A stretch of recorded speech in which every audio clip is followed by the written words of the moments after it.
చేస్తున్నా మా daddy birthday.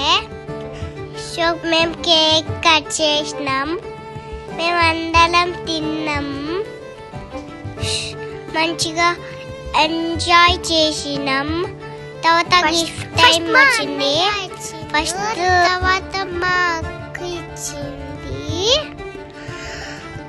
తర్వాత చిన్నక్క వచ్చి ఇచ్చింది. తర్వాత చిన్నక్క తర్వాత చూపులైతే ఇచ్చినాయి. తర్వాత నాది, నేను చాలా క్యూట్గా ఉన్నా కదా, అట్లా దా చేసినాను. కామెంట్లో కామెంట్